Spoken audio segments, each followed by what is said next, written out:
Ready. Hi, this is Linda Stock, and I'm a master gardener here in West Richland, Washington, of the Benton County and Franklin County Extension Services. And I'm here with a friend, Rose. She's going to be my camera person today because it's a whole lot easier to do it with two hands than it is one. So today I'm going to start you off with things you need to know about what to do in the spring in the garden, because I know everybody's got garden fever.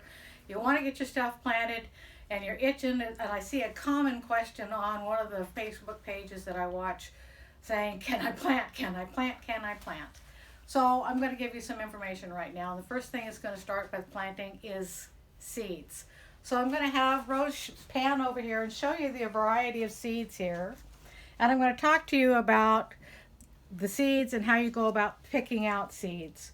The first thing to do is obviously you want to know what the difference between cool season and warm season plants. And I want to let you know that these are all cool season plants, everything over here.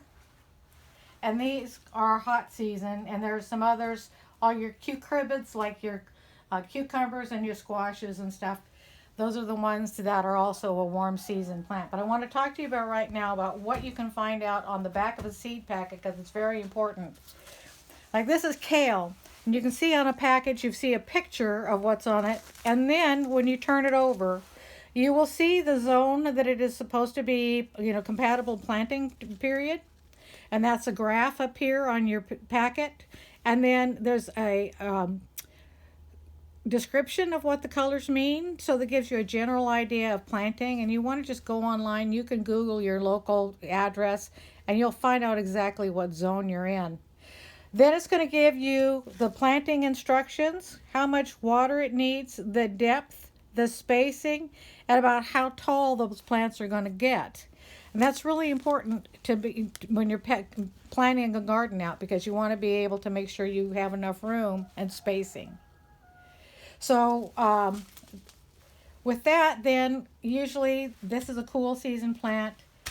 There's all kinds of cabbages. Some are early, some are late. You want to pay attention to the harvest dates, how long it's going to take for harvest, and read the instructions on it.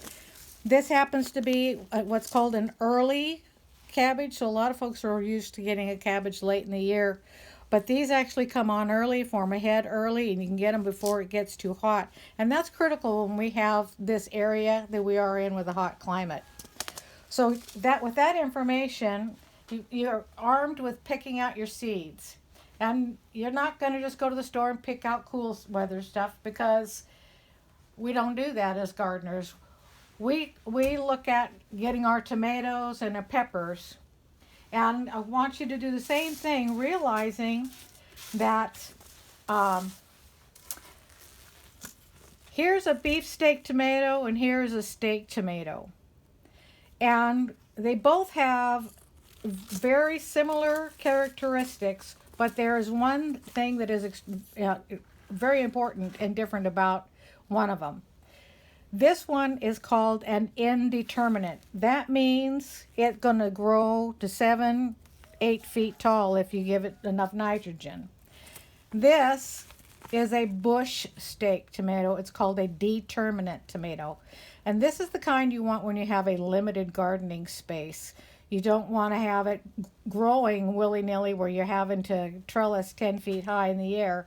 So a great one for limited gardening space is a determinate tomato, and that you will find on the back of the package. It will tell you that it is a determinate tomato. Tomatoes plants, it tells you how big they're going to be, how tall the plants are, and it is a determinate. So that's where you're going to find that information about how tall your plant is going to go. The other thing I want to talk to you about is your seeds, and we're always going to the store and buying pepper seeds in packages. We're ordering them online. We're getting them fancy this way and that way. But you can harvest your pepper seeds out of your peppers that you eat, even if you just go buy some at the store. As long as it's a mature pepper, you can take it out, you can dry it on a paper towel and save it, and you've got thousands of seeds, and you've got to enjoy your pepper as well. And the other thing is, don't overlook unconventional areas. This is red hot peppers. You find it in the spice department, and I'll guarantee that this container cost about $4. And in this container, there is hundreds and hundreds worth of seed packages that you would pay $1 a package for, and in an unconventional place. And you can find those with your dill, your celery seed, your poppy seed, any kind of a seed, fennel, anything that's a seed form. Coriander is your cilantro, and you can go ahead and use it without spending a whole lot of money on the small packages. So I encourage you to kind of think outside the box about collecting your seeds. So I'm going to go ahead and talk to you a little bit about gardening, the planting now, and hopefully this will give you a good start. We're all used to planting in these or some form of a manufactured container. We buy a bottom tray because it leaks, and so it has to have drainage.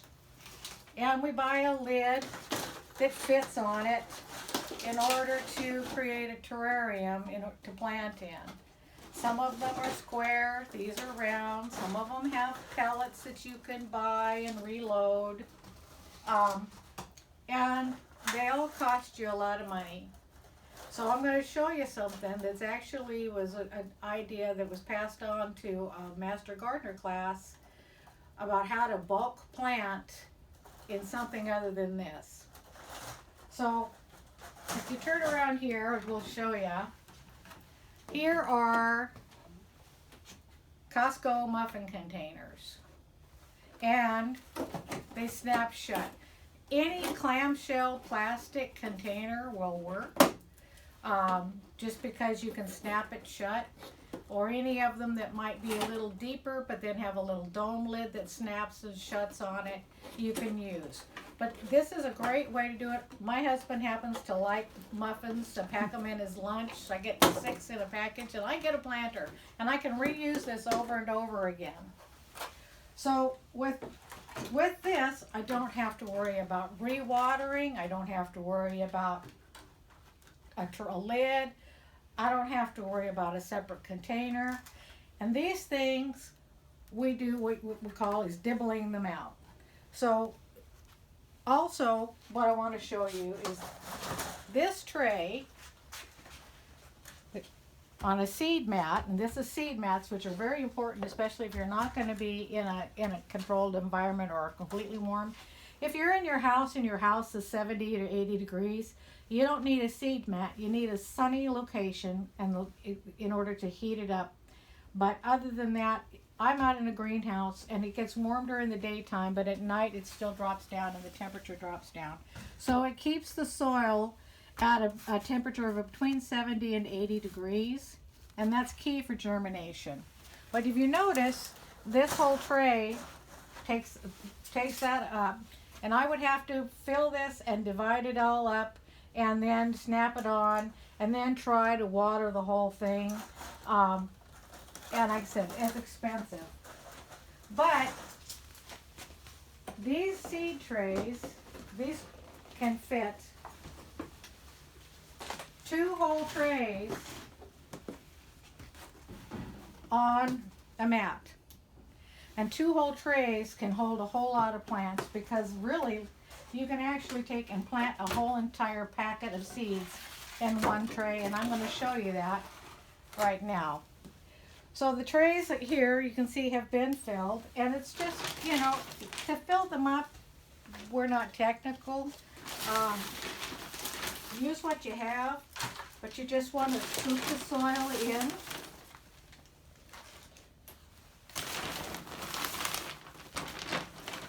You can use any good potting mix. The potting mix will have the soil, components, the compost in it, vermiculite, in order to be able to retain the moisture. It also will have some fertilization in it. So it's a really great and easy start. But if you don't have the money to go spend, $8 on a bag, you can go and dig some out in your garden, just anything to get yourself started. If you find some dirt, you can always mix it with some stuff. but anything to get yourself started. It's really important. So I filled this up, and you can see I'm patting it down real easily, just to kind of get it flat. And these are about an inch deep, on the dirt. The container's about an inch and a half, and you want to just go ahead and fill it most of the way up. And you want to pack it down. Then, if you're going to plant something with what we call a seam and a no seam on the seeds. Seeds that you can't see very well, we call them no seams. And seeds that you can, we call them seams. And so you want to go like to Panda Express and get yourself some lunch and save yourself some chopsticks because they're very handy. And you can divide your tray to give yourself plenty of planting space for your plants that get taller and thicker. And it just creates yourself your own little planting pattern. And there's like 20 cubes in here. And pretty simple. Just use your tool, your chopstick, poke a hole in it all the way around. And then you'll be able to plant your seed, drop your seeds into it. The other method is no seams. Now the difference I'm going to show you, we've already got these holes drilled on this one. This is for no seams. We don't want to drill any holes or poke any holes in it because lettuce seeds, for the most part, predominantly lay on the top of the soil. They're generally pointed, and they're designed to kind of poke themselves down into the soil on their own. So we don't need to help them a lot. But what we do want to do is just make sure, this package, I know most of you would be taking them and taking all those little tiny seeds and trying to dibble them out into little cubes, like this, to try to get a couple of them in there. And I want you to know you don't have to do that. This is all it takes to get these, and you can plant the whole package in here instead of having a whole tray, which this packet would fill up, a whole tray of lettuce.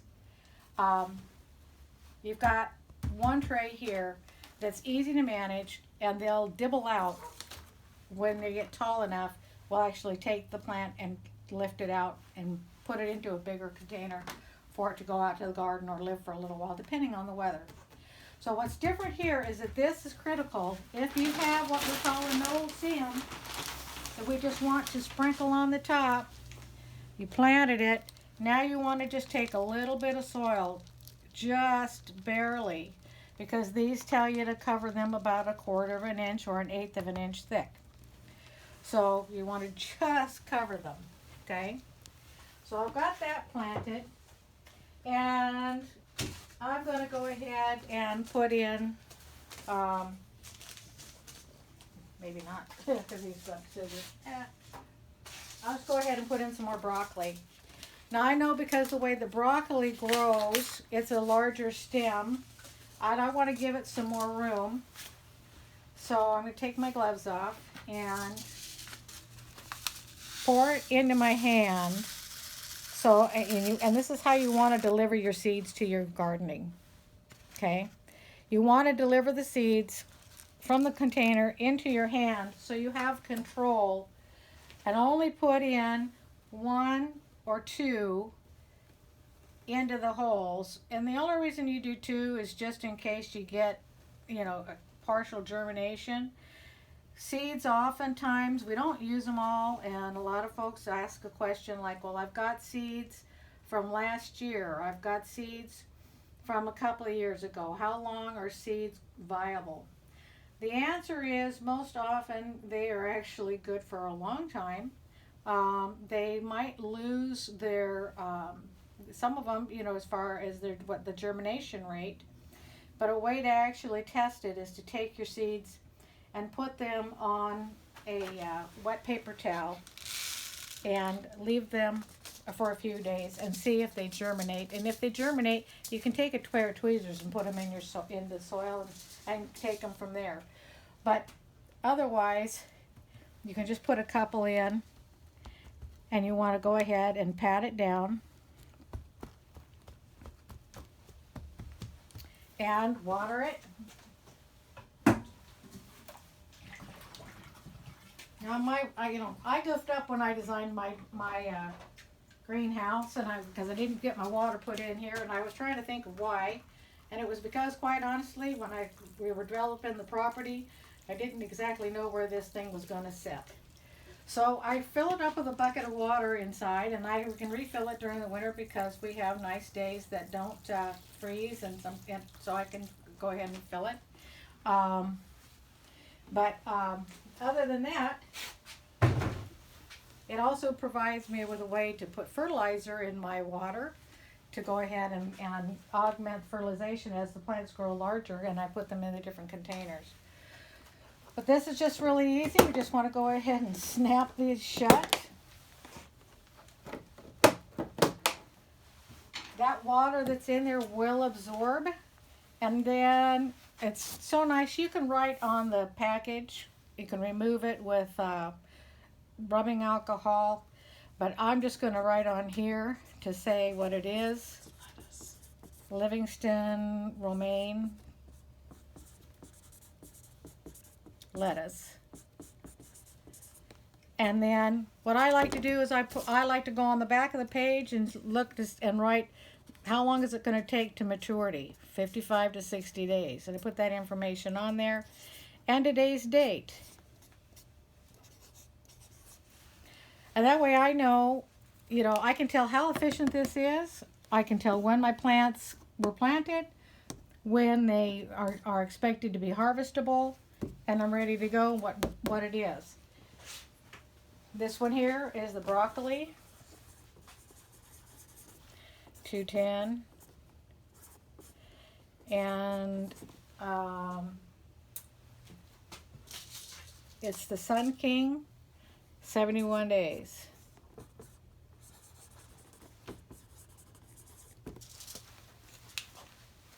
Now these will stay warm on the heat mat, and they will stay hydrated for about a week.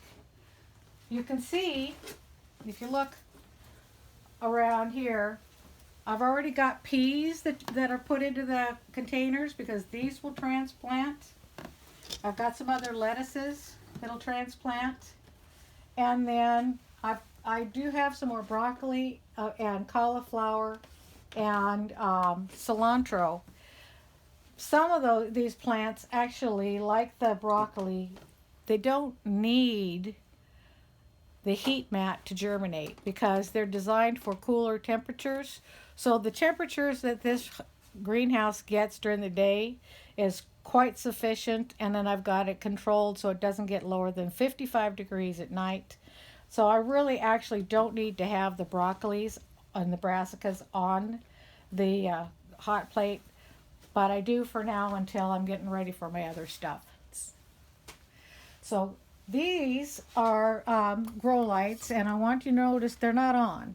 The reason they're not on is because you don't need lights until your plants show up. And you're still going to keep these things closed until the plant hits the top, and then you're going to open them and let them grow a little bit more and harden off. The fan will help blow the air around in here to keep the air circulation going. It strengthens your stems, and then they'll be ready to transplant into another container. So it's really easy to do that with those. Above, you'll see another kind of a light. These are also grow lights. They're LED grow lights, and a quick and easy trick for you guys. You can buy the LED grow light bulb that is made for a standard 48-inch fluorescent light bar. And most of us have them. Those things are pretty inexpensive. But if you go to buy an LED grow light, and you're going to spend a lot of money for it. So you can buy the LED grow bulb. It will come with a conversion kit that you can then cut the baluster out and direct wire your bulb into the fixture and bypass the ballast, which is what is needed for fluorescence, but you don't need it. That's why LED lights are so much lighter than a fluorescent light bulb, because you don't have that heavy ballast. But you can switch these over, so if you've got some old fluorescent lights around, don't give up, don't throw them away, convert them, and they'll last a really long time. These are on a timer, and they glow purple because they have both blue and red spectrum lighting, which is what you need to grow your plants. These other bulbs are what's called full spectrum, and those are used for the plants. As the plants are shorter, they'll go from the container to the container with the grow lights while they're short, and then they'll get moved and off of the shorter grow light, and they'll learn to reach for the ceiling, and I'll have nice and healthy plants to grow. So you want to get your plants started between 4 to 6 weeks before frost. Hold off on your tomatoes and hold off on your peppers, because they're going to get tall and leggy. And tall, leggy plants don't do well. They don't transplant well. They actually, if you make them too long and tall and leggy, when you transplant them, it slows down the production. They need much more time to go ahead and get germinated or get settled, and you're not going to gain any time. So don't try to grow things that you've got to stake up that they're already 2 feet tall. You'll regret it. Go ahead and wait.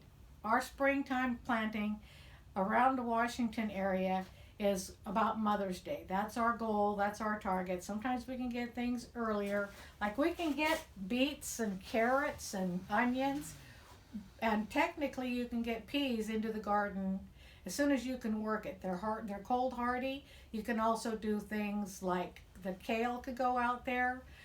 Swiss chard can go out there. And those things will germinate on their own, and they're pretty cold hardy. They'll do fine. Collards, Brussels sprouts. But for the most part, we want to get the other plants ready to grow and go outside around Mother's Day.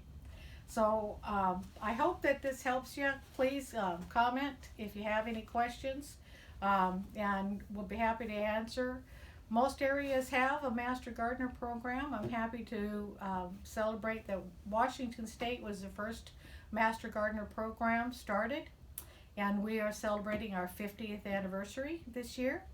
So our goal is to help people grow and learn, and I hope that we have done a good job of that, and hope that we continue to do that. So thanks a lot, and happy gardening.